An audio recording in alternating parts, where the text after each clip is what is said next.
Hi everyone, it's Leo here. I am the Senior Executive here at Sarcoidosis UK. Thank you very much for joining us today. It's great to have you here with us for our PIP live Q&A. And this is actually our second live video for the week. We went live on Saturday, Saturday the 26th, for our Neurosarcoidosis Patient Day. We were joined by neurosarcoidosis expert Dr. Kidd, Professor John Brewer, who is a Professor of Sport and Exercise Science, and of course the amazing Sarcoidosis UK patient ambassador Jackie. We really have had some fantastic feedback on that event so far, so if you haven't watched it yet, please do go and check that out after today's video. You will be able to find that on our Facebook page and on our YouTube channel too. And we are going to be working on subtitling that next week, so you will be able to watch it with subtitles and a full transcript very soon too. Now, our next patient day is probably going to be in the autumn of 2021. So I'm going to be working on that over the next few months, and I will, of course, provide updates about that as soon as possible. But anyway, back to today's topic. Today we're going to be talking about all things PIP. So that'll be everything from the basics to the application process, what to do if your application is unsuccessful, and of course we'll be giving some tips for sarcoidosis patients along the way too. Now we're streaming live currently to Facebook, YouTube, and hopefully Twitter too. The reason I say hopefully Twitter is because we had some issues the other day, but fingers crossed that's all working again now. But although we're streaming live, this will be recorded and you will be able to watch this back as many times as you need to. I know that there will be a lot of information covered today, so this may be one of the videos you might want to watch more than once just to make sure you've taken everything in. Now we have had some great questions sent in already, but I'm sure that more will come up as we're doing the video today. So if you do have a question that you haven't already sent in to us, please do leave us a comment and we will try to answer as many as we possibly can in the time that we have.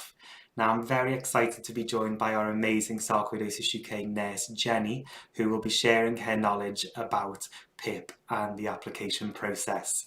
Hello, Jenny, how are you doing? Hi, Leo. I'm fine, thank you. How are you? I'm very well, thank you. Please excuse the sirens going on outside. We're right next to a fire station. But thank you so much for being here, Jenny. The people watching today will know just how much you do for sarcoidosis patients through your very important work on the Sarcoidosis UK helpline. But in addition to that, Jenny has also let me talk her into doing another Q&A video today about PIP. So thank you so much, Jenny. It's extremely appreciated by me because I mean, I will hold my hands up and say that I actually don't know a great deal about PIP. So I'm very excited to learn a bit more. But I know that a lot of the people today will be extremely appreciative as well. So thank you very much. No problem.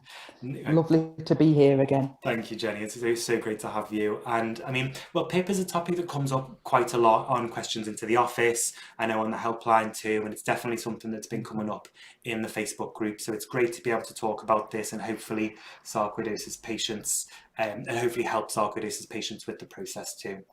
Now, like I said, we've had some great questions sent in. I've got the questions up on this screen, you guys up on this screen, so please forgive me for looking backwards and forwards so much.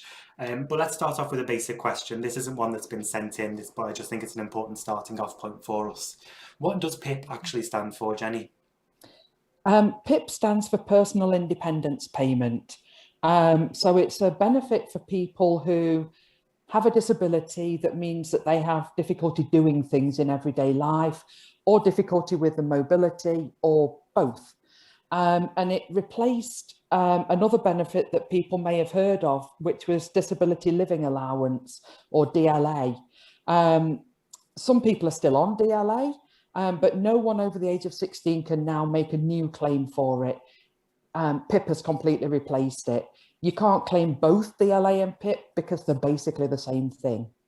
Okay, great. So there's no huge difference between the two. It's just that PIP has now replaced the DLA. Yeah, yeah. Brilliant. And so who is PIP for, Jenny? Well, if anybody wants the detailed eligibility criteria, they're on the gov.uk website. But basically, it's anyone with a disability or health condition, which means they have difficulty with doing everyday things, or with getting around, or both. You've got to be over 16 and under state pension age when you claim. If you're over state pension age, you can't start a new claim for PIP. You have to claim attendance allowance instead. It's not means tested, which means it doesn't matter what you earn, what you've got in the bank, and you can be working and claim PIP. Okay, brilliant. So that's useful to know, because I actually know I saw a question on Facebook before. Somebody was asking, can you get PIP if you work full time? And the answer is yes. It's Yes. not me. It doesn't. It's regardless of what your employment status is, you can apply for PIP. Yes, absolutely. Okay, Yes. right. So let's talk about PIP and sarcoidosis. Can anyone with sarcoidosis apply for PIP? Anyone can apply for it, but not everyone's going to get it. Okay. You need to have, like I say, a disability or condition that causes difficulty in your everyday life. That means there's stuff you can't do, or that you have problems with your mobility. Sarcoidosis is such a variable condition. There will be some people who barely know they've got it. You know, they maybe have Löfgren syndrome, they have it for a little while, never see another symptom. PIP isn't going to be for them. It's for the people who have a long-term effect from their sarcoidosis. Any disability that you have from the sarcoidosis has to have lasted for at least 3 months, has to be expected to last for at least another 9 months. But other than that, I mean, there aren't any specific conditions that would mean you automatically get PIP. Everybody, regardless of the condition, has to go through the same assessment process. Great, thank you, Jenny. That's really useful. So there's no sort of named conditions that everyone gets PIP for. It's all to do with people who have difficulties with everyday life and or mobility issues, or both. Yes, yeah, thanks, basically. Okay, I think we should talk a little bit about the application process. So first of all, where can people apply for PIP? To start a claim, you need to phone the DWP's PIP claim line. And that, once you make that call and register the claim, that is the start of your claim.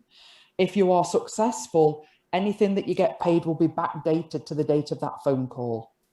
There isn't an online application form yet, although apparently there's one on the way. The number for the PIP claim line is on the gov.uk website and the PIP information, but it's 0800 917 2222. Someone else can call on your behalf if you don't feel able to make the call, but they need your permission. You need to be with them and they need to have all your information, because it's quite a long call. Because it's actually the start of your claim, it's going to take about 15-20 minutes, the phone call. The call handler's going to ask a lot of information. They're going to want your national insurance number, your date of birth, your contact information, your bank details, your consultant, your GP. You need to be as thorough as you can in that first phone call, but don't worry too much about it, because you're going to be given the same information again on the form.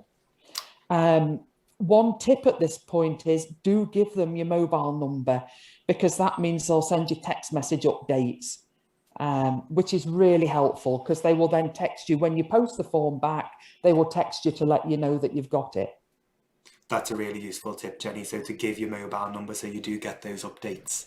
Yeah. Brilliant. So that phone call is initially the start of your claim, and somebody else can make the call for you, but they need your permission, and you should be there when the phone call is made.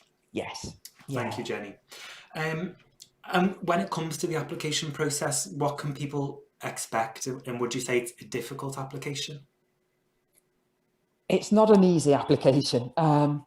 It's a very, well, to start with, I think just making that initial phone call for some people is going to be quite intimidating. It is quite long. There are a lot of questions.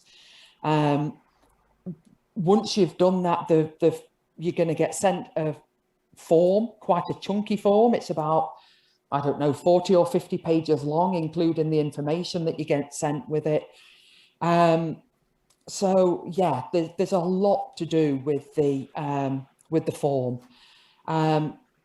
Because there isn't an electronic version, you have to complete it by hand.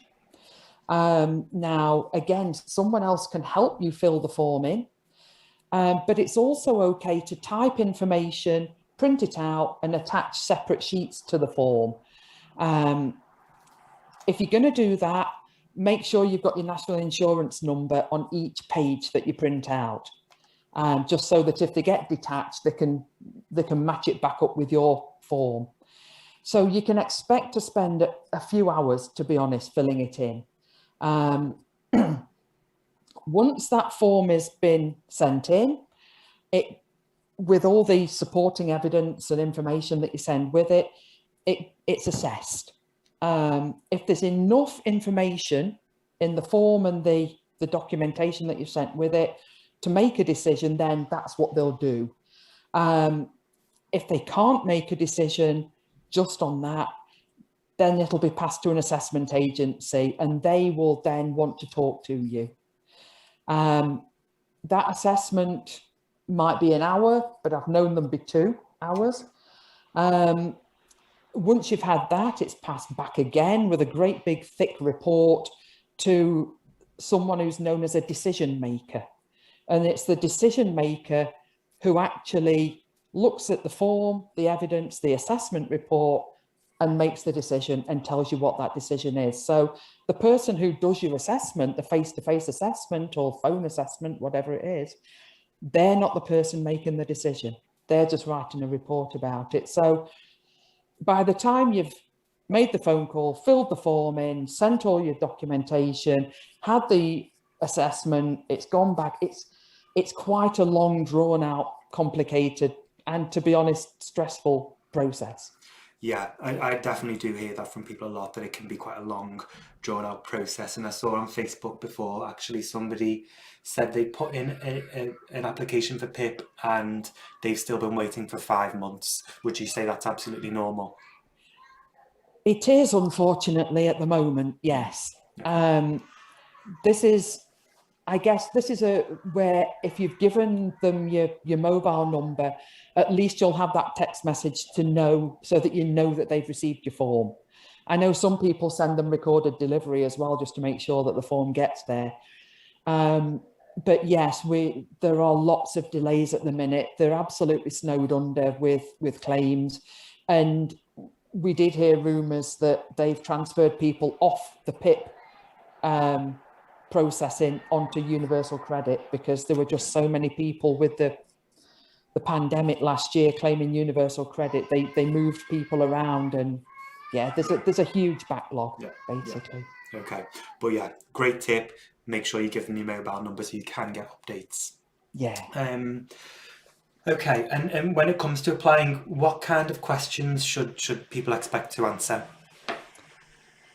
Right, these range from the very, very simple, name and address, name of your consultants, all that kind of thing, bank details, all the way through to the how your disability affects you questions. In fact, the form is called How Your Disability Affects You.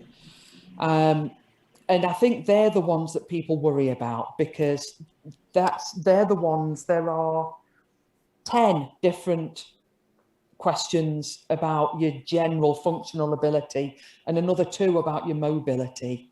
And they want a lot of information in those. And it can be difficult for people to work out exactly what to write, what they're looking for. So I think I can talk in a bit more depth about that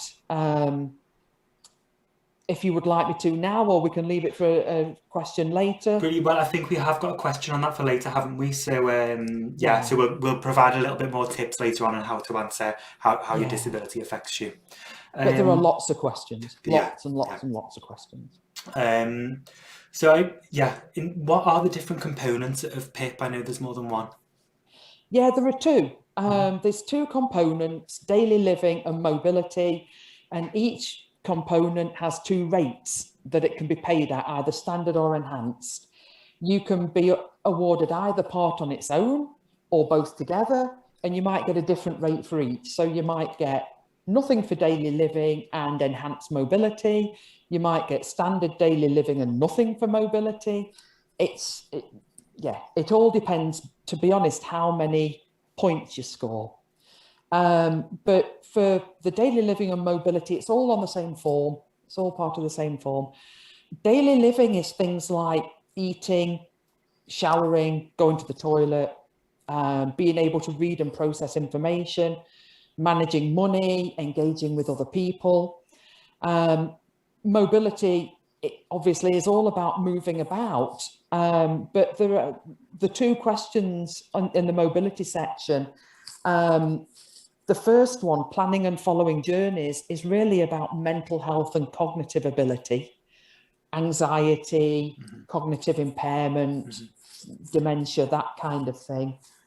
The second question, moving around, that's the one that's about your physical ability to stand up and walk.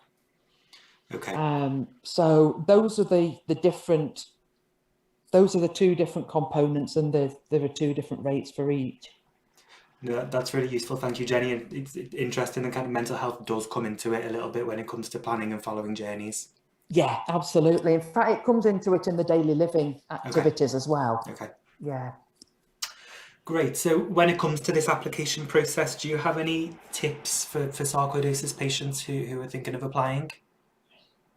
Oh, goodness me, yes. Lots. Great. Lots That's brilliant. of tips. That's what we want to hear. Okay, so be really thorough with the form. Take as long as it takes. Don't rush it. You get a month to fill it in and send it back.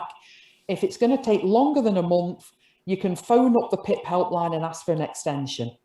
And they can give you a week, 2 weeks, 6 weeks, however long you think it's going to take.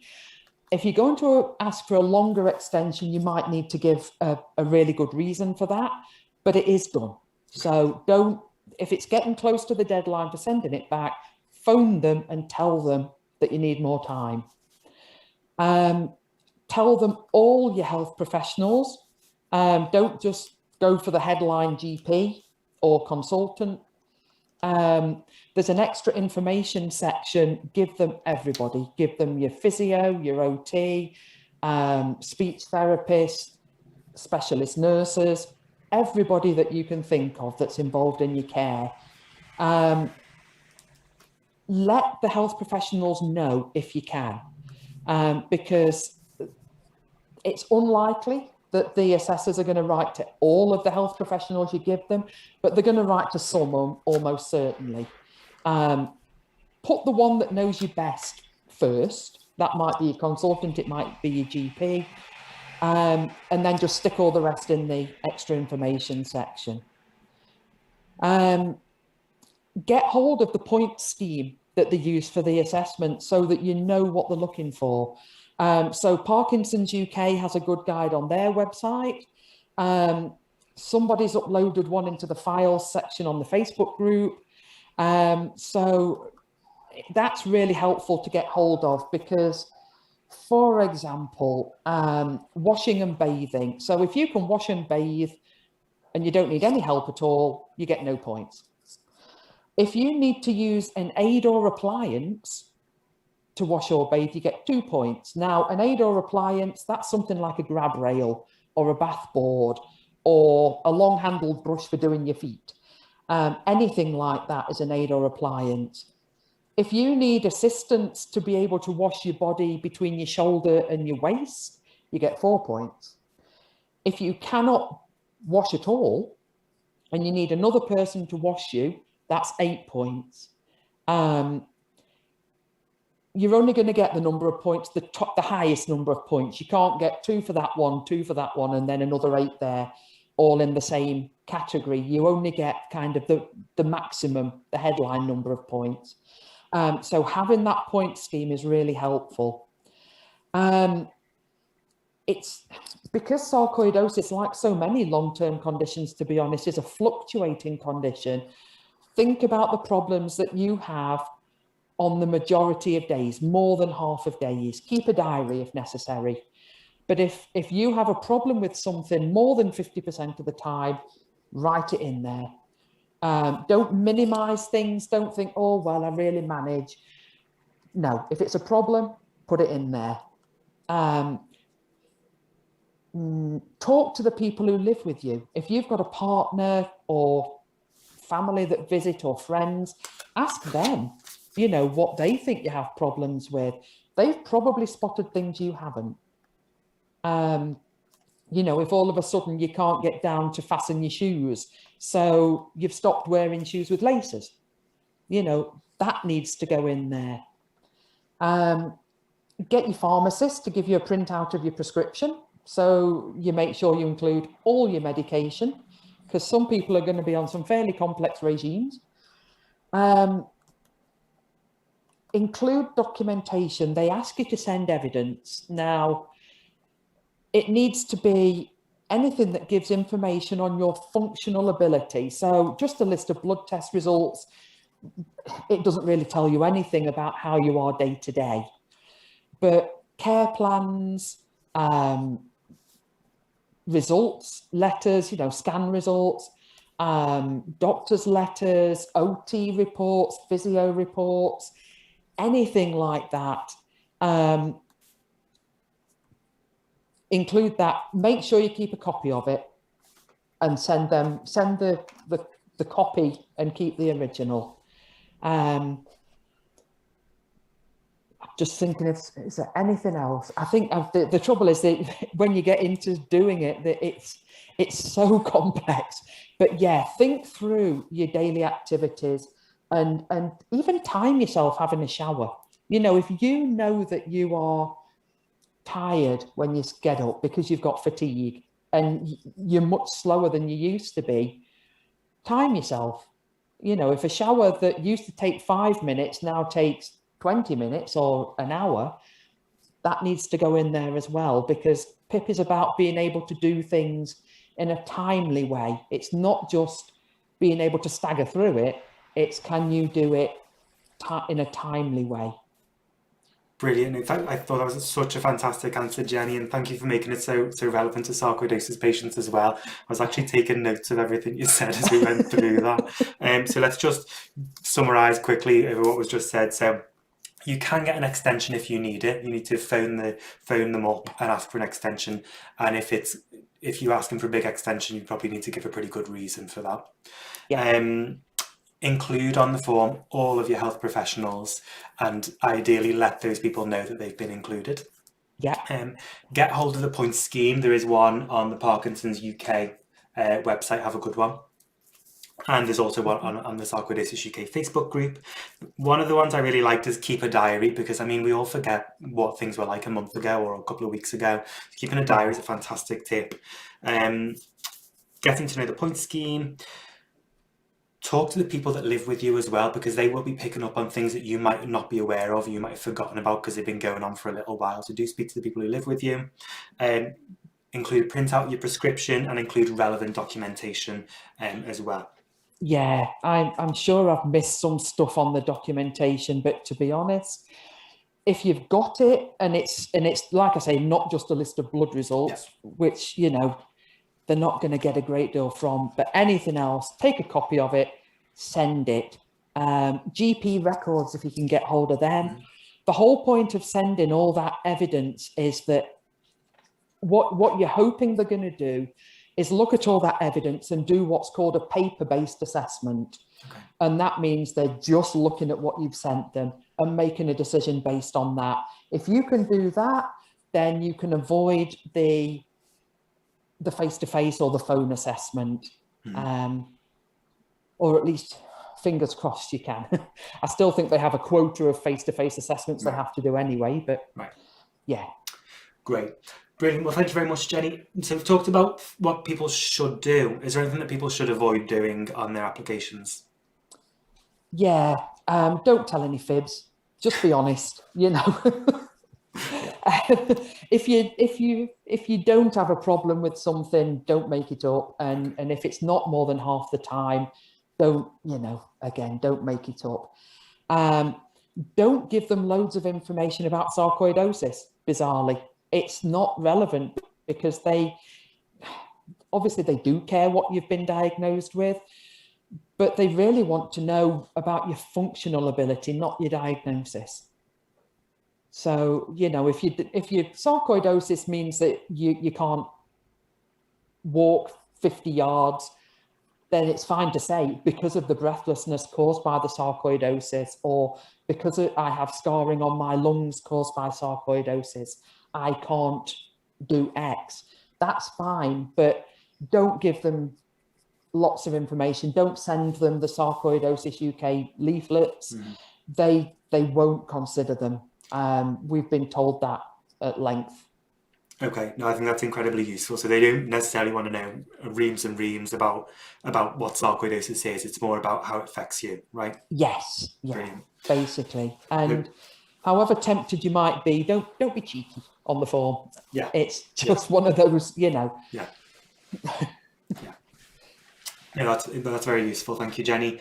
And something else that I've seen come up quite a lot on the Facebook group in particular is people talking about the sort of support agencies that exist to help people with PIP applications.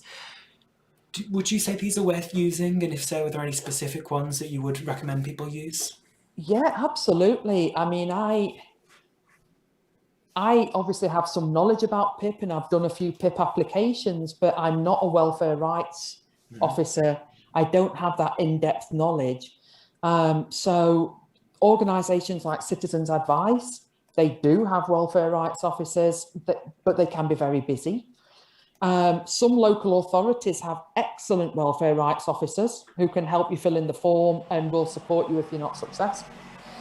They'll also go through any other benefits that you may be eligible for. Some carers centres are brilliant at helping with benefits. I know Peter in the Facebook group has shared some excellent PIP resources, including sample appeals letters, which are in the files section. There are other Facebook groups that support people with benefits claims. And something I learned just the other day, and sorry, I'm just flicking through notes here. Job centres have disability advisors. So might be worth getting in touch with your local job centre. I know not everyone has one near them.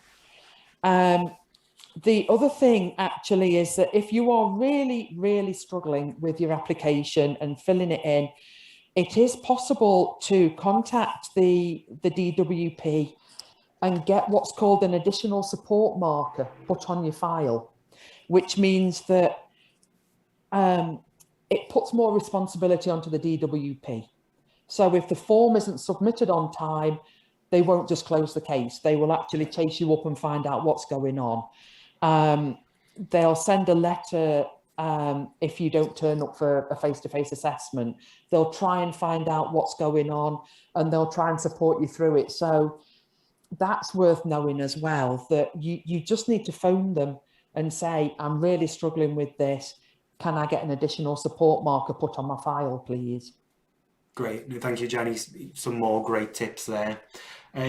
So sometimes there are unsuccessful applications, and to be fair, a lot of the questions that came in are to do with unsuccessful applications. Yeah. In your opinion, do people sometimes get turned down unfairly? I think probably yes. I think when the assessment happens, and at the moment, like I said, the ideal would be to get a paper-based assessment, but I know that in most cases that doesn't happen. So you either get a phone call or a video call at the moment because of the virus, or increasingly they're going back to face-to-face assessments now because, you know, they can. And the assessment is really important, because it's that the decision maker is going to base their decision on effectively. Although they'll also have your form and all your documentation, a lot of weight gets put on that assessment. So some assessors are great, really helpful, really supportive, know what they're talking about, and some are not so good. So whatever form of assessment you get, whether it's phone, video, or face-to-face, remember that assessment starts the minute you pick up the phone or the minute you answer the video call. It's not when they say, right, let's go through some questions. It's the minute you answer the call. So when you say hello, they are already assessing you.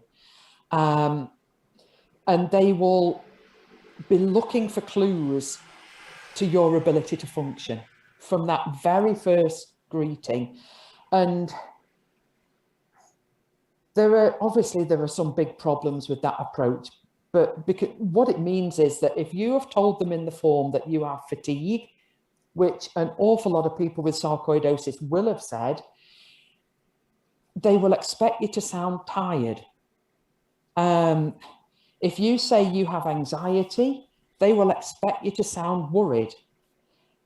So when you have the assessment, don't do what most British people do, which is put a brave face on it. You know, don't try and sound cheerful when you answer the phone. Don't downplay anything. Don't say, I'm fine, how are you? You need to, if you're feeling fatigued, let them know in your tone of voice and the way you answer the questions that you're feeling fatigued.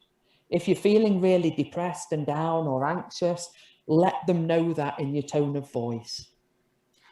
I think that's a great tip as well. And like you say, as Brits, we're often taught not to always put on a brave face, but this isn't the occasion to put on a brave face. You need to give a No. realistic representation of where you're at.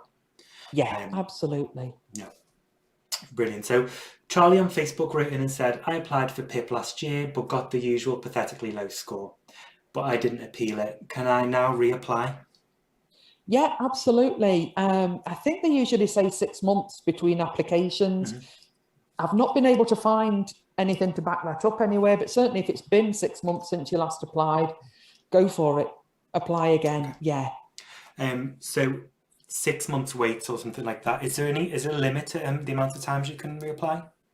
No. No? Okay. No. So this is a question from someone called Eugene on Facebook. And we kind of touched on this before, but I think it's a good question, so let's go over it again. Like many, my symptoms are inconsistent. I can do many of the PIP activities once or twice, but not for any reliable length of time. I have not been able to do a minute of paid employment for over a year. How does one present oneself when the evidence you can do something once excludes you, although in the real world, you need to be able to do that thing 30 times? So I think this is kind of about the fluctuating symptoms that we talked about before, Jenny, isn't it? Absolutely, yeah. And what the assessor should be looking for is something called, they call it STAR, which stands for safely, timely, acceptable, and repeatedly. So you've got to be able to do something safely, in a timely way, to an acceptable standard, and you've got to be able to repeat it. So if you can have a shower, but it takes you an hour and it leaves you in pain and you have to go for a lie down afterwards, then the assessor should be taking account of that. If you have to climb the stairs, to get to your office or as part of your work, and you can do that once, but then again, you're absolutely wiped out by it, or you can't breathe, and you certainly couldn't do it again within half an hour, then again, the assessor should be taking account of that. They should have that STAR thing in the mind all the time. So yeah, it can be difficult to get it across when it's a fluctuating condition. Keep that diary. Time yourself doing things, everyday things, time yourself, even things like going to the toilet. If a lot of employers would say, well, 5 minutes, that's kind of your limit for going to the toilet. I worked somewhere once where they would time you going to the toilet, which was lovely. But yeah, 5 minutes.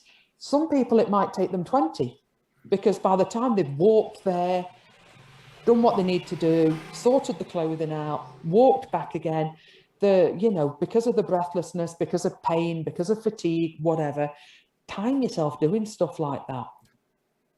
I think that's a great tip, and also thinking about the things you have a problem doing or you have issues doing more than half of the time as well. Yeah. Because like we said, it's a fluctuating condition where some days you might not have much of an issue doing something, but then actually, if you think about it more than half of the time, you have a lot of difficulties doing certain things. Yeah. So let's have a look at this question that came in through Instagram. This person said, I've just gone through the utterly humiliating process for PIP, only to be turned down. Apparently on my telephone assessment, I didn't sound fatigued or breathless, which kind of comes back to what we were saying before. Despite letters from respiratory consultant, which I submitted to them, it appears that someone assessing me on the end of the phone knows better. What can we do to improve this process? It's exhausting from start to finish. It is a horrible process, really. You know, there's no two ways about it. And improving the process, well, I mean, some changes just need to come from government, you know, and they need to look at the process that people are put through.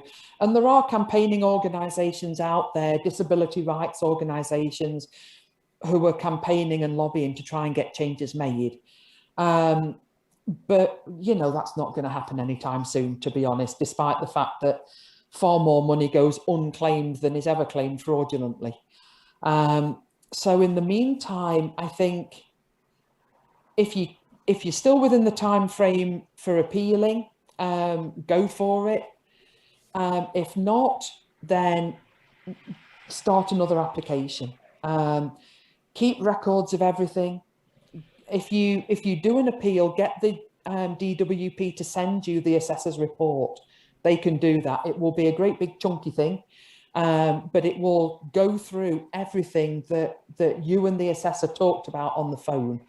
And you can then use that to go through and find all the discrepancies. So if you've put on your form that you're breathless all the time and they've said there's no sign of breathlessness, you can challenge that. If you've said that on the form that you're fatigued and they've said, well, you didn't sound tired, you know, you can challenge that. And get some support as well, because the appeals process, it starts with something called a mandatory reconsideration, which you can do yourself. But once you get past that level, if you're into tribunals and appeals and things, then get some support, get citizens' advice, get somebody who knows what they're doing to support you through that process. That's really useful. So on the appeals process that we've just touched on, somebody on Facebook has asked a question. They said they recently appealed their PIP claim and it came back today saying it couldn't be awarded. So this person says they need some help. Their sarcoidosis prevents them from working and they're struggling at the moment financially. Right. So I suppose the question is, what can a patient do if they feel they've been turned down unfairly and their appeal is refused? Right, okay. So it sounds like this person has just had that initial letter saying, we can't give you the money and this is why, basically, we can't give you an award. So if it's within a month of getting that decision letter back from the DWP, step one is to phone them up and tell them that you want to request what's called a mandatory reconsideration. And the mandatory reconsideration is the first step for anybody who's wanting to appeal. You have to do an MR, as they're called. If you're beyond the 1 month limit for doing an MR, you can still try, but you need to explain why there's been a delay. It might be because you're poorly or, you know, whatever factor it is. Once you've phoned them and told them that you want to do a mandatory reconsideration, that's when you ask them for the assessor's report and get that documentation from them, and use that as the basis of your appeal. But you can also submit a letter. There's a form on the government's own website for it, or you can send a letter. And again, I think there's some stuff in the Facebook group about this.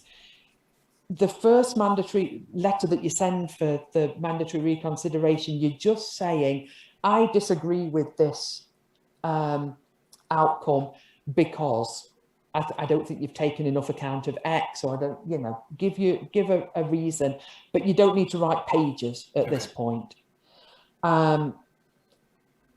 Once you've submitted the MR, that gets processed and they will come back to you again with a decision letter again. If it's still no, that's when it goes to an appeal. And that's when it's really helpful to get the backup.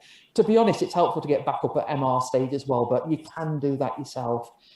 And for this person, I'm really sorry to hear that they're not able to work and that they're struggling on benefits. It sounds like a full benefits check anyway would be helpful, just to make sure that they are getting everything that they should be getting. So citizens' advice, local authority welfare rights. The benefit system is not generous. And I don't want to make any assumptions about how this person is managing the money, because most people on benefits are doing their absolute best to manage with the money that they're given. If this person has got debts that they're struggling with, then there is National Debt Line they could contact. And for general money advice, there's the money advice service. But, you know, no amount of advice is going to make fairly stingy benefits into generous ones, unfortunately. Thank you, Jenny. With the appeals process, I mean, are many appeals successful, would you say? I mean, is it Yes. worth doing? Yes. Yeah. I don't know the figures for mandatory reconsideration, although I have had a couple. In my other job, I help people with benefits forms and with attendance allowance and PIP. I've had a couple of successes at mandatory reconsideration stage. I don't have anything to do with appeals because it's just a bit more complex. But I think it's something ridiculous, like 70% are successful when it gets to tribunal stage. Okay. It's really a lot. Okay. That's very interesting to know, actually. Yeah. Okay, but let's say somebody's been unsuccessful with PIP and they don't want to take it any further. Are there any other options for people, or is it PIP basically it? PIP's it, to be honest, okay, in terms of non-means tested benefits. Unless it's someone who's over retirement age, then you'd be looking at attendance allowance, but you can't get both attendance allowance and PIP. So I think if someone hasn't been successful with PIP, is still really struggling because of the effect of the sarcoidosis, then it may be worth applying again and maybe using some of the stuff that we've talked about today, or going and talking to a benefits, a welfare rights person, and just looking through what all the options are. I mean, just to give you an idea, this is the Disability Rights Handbook. I don't know if you can see that. Oh, wow. I mean, that's the thickness of it. Yeah. That's my new one. Right. It's 320 pages of welfare rights. Wow. Yeah. It's a doorstop. Okay. So you need someone who can navigate all that for you, basically. It's incredibly complex. Yeah. So somebody on Facebook has said, I got PIP when I was diagnosed with MS, and they told them I've been and has now told them that they've been re-diagnosed with neurosarcoidosis, and it's now up for renewal. And this person is dreading reapplying in case they lose what they currently get, and if their car is taken away. They can't work if their car is taken away, so they would be left without much, really. What would your advice be for this person, Jenny? Yeah, renewal time is always a worrying time, because it is, you know, going through the process all over again, or most of the process all over again. I think always remember that it's about your functional ability. It's not your diagnosis. So the fact that they've changed you from MS to neurosarc shouldn't make any difference. I think way back in the dim and distant, MS was one of the conditions that was automatically classed as a disability. That's not the case anymore because, you know, plenty of people have a diagnosis of MS and wouldn't consider themselves disabled. So don't get too hung up on the diagnosis. Just make sure that you let them know exactly how it affects you. Presumably the symptoms are very similar. The things that you have difficulty with are going to be similar. Let them know that. And if anything's got worse, let them know that as well. That's really, really important. Sometimes you can just say, yes, same, but if it's got worse, yeah. Absolutely. Yeah, no, that's brilliant advice, and good to know that the change in diagnosis doesn't really make a huge amount of difference, because obviously the experience will be the same, regardless of the title.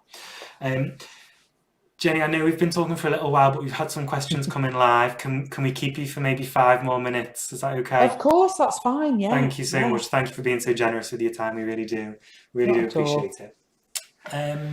So Sue has written in on Facebook, I think this is, saying, I was treated for TB and then discovered it wasn't TB. I had sarcoidosis. 2 years on, I still get symptoms. Having a flare up at this time, would I be eligible to make a claim? Difficult to answer. It depends how it affects you. Like I say, the nature of the diagnosis is not really what they're going to be interested in. And I think with flare-ups, it's difficult. If it's a flare-up that if you get one flare-up a year that lasts a month, and the rest of the time you're fine, you're unlikely to be eligible. You've got to pass that test where it's lasted 3 months and you're expecting it to last at least another 9 months. But I think if that applies to you and you feel that your day-to-day functional ability has been affected by your sarcoidosis, then yeah, there's no harm applying at all. Thanks, Jenny. Let's have a look at this question that's coming from Chrissy. Chrissy said, I had quite a grueling 2.5 hour telephone interview, although the nurse was lovely, which is great to hear. Report has been written and now Chrissy is waiting for an answer. And she wants to know, if we know, what proportion of claims go through first time. Oh, I don't know that, to be honest. Yeah. I don't know, sorry. Yeah. What you will get is a very detailed, I think it's usually about 4 pages, the decision letter, and it will go through all of those 10 daily living indicators and the 2 mobility indicators, and it will tell you how many points you've scored on each of those, and it will tell you why you've been given that number of points. Okay. And then it will tell you exactly what you've been awarded and how long you will have that award for. It's usually 2 years, 3 years, 5 years, something like that. And then it'll be reassessed at the end of that time. Right. But no, I'm sorry, I can't give you an answer to the first bit. Yeah, no problem at all. But I mean, obviously, if it is sadly unsuccessful, have a think about some of the things we've talked about in this video, and of course, the tips we've given. We've got 2 more questions. Okay. The next one is from Karen, who says, my question is, I had a 2-hour assessment and received standard rate. Since then, my needs have changed. But when I rang to notify them, they said I will have to have another assessment. I feel I can't go through all that again. I ended up in hospital after the last one. What would your advice be here? And this person also, Karen also says, thank you for running this live session. Always great information. So thank you for that, Karen. Yeah, thank you. It is difficult. I mean, the change in circumstances is often, but not always, a shorter thing. It's funny. A few days ago, I was in a training session for PIP, and it was a very basic thing. But they had an assessor there, or a manager for the assessors, saying it shouldn't last more than an hour. Right. And yet I know so many people where it's lasted 2 hours, 2.5 hours. It's just gone on forever. Now, obviously, it depends on how much you've got to talk about. Some people there won't be very much. Some people there will be loads, but still, 2.5 hours is just, yeah, it's a long time to spend on a phone call.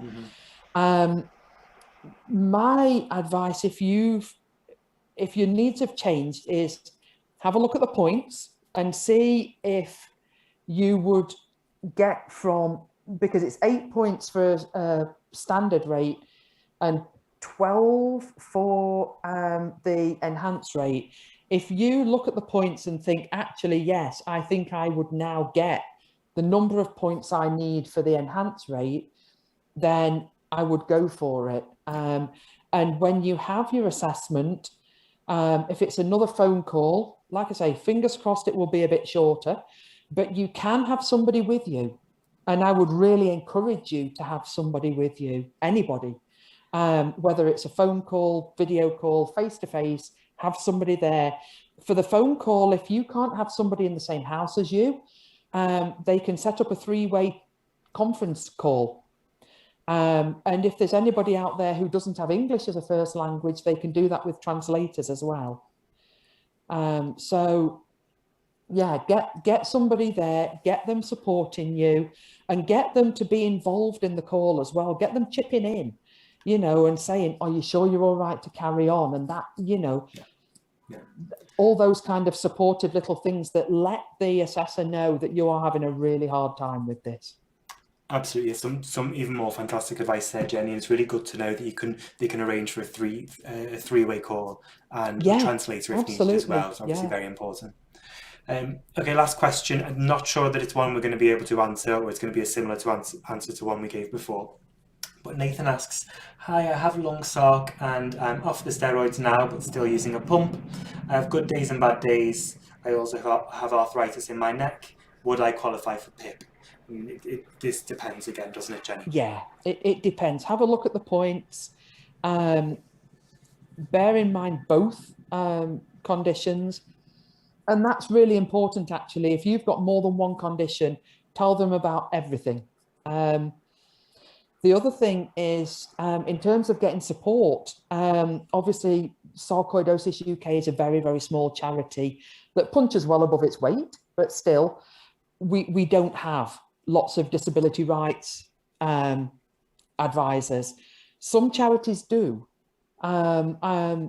Parkinson's UK has, I think, 4 welfare rights people.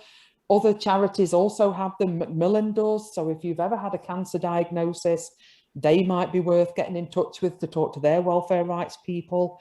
And other charities are the same. So if you've got arthritis of the neck, contact somebody like Versus Arthritis just to see if they've got welfare rights people. And the same for, I don't know, fibromyalgia or, whatever else you've been diagnosed with. They may have people who can support you with your claim or with filling in the form or with things like appeals. But yeah, look at the points, see how many you think you score based on, more than half the time you've got that problem. And like I say, bear in mind that you cannot score more than one lot of points in any particular activity. And just, see what it adds up to and give it a go. It is a pain in the neck, no pun intended, of a process, but, at the end of it, it might be a very handy little extra bit of money. Yeah, absolutely. Jenny, thank you so much for being so generous with your time. We've been going for nearly an hour now talking about PIP. So I really appreciate it. You giving up so much of your time to talk to us about this today. And I know the people watching will feel exactly the same. You've given some really clear, concrete ideas and tips of what people should expect, but also some fantastic ideas of how to manage the process, and given specific advice for sarcoidosis patients was exactly what we needed. So thank you so much. I'd missed one. Go on. If you have mobility problems, get a blue badge. Yeah, that helps. Yeah, it doesn't get you anything, but it's one of the questions they'll ask in the assessment. Have you got a blue badge? Brilliant tip. And where can people get a blue badge, Jenny? Online, it's an online only application on the, if you just search for Blue Badge application on Google, you'll find it. Again, it's a bit of a pain in the neck of an application, but it's nowhere near as bad as PIP. Okay, great. No, that's a fantastic bit of advice there as well.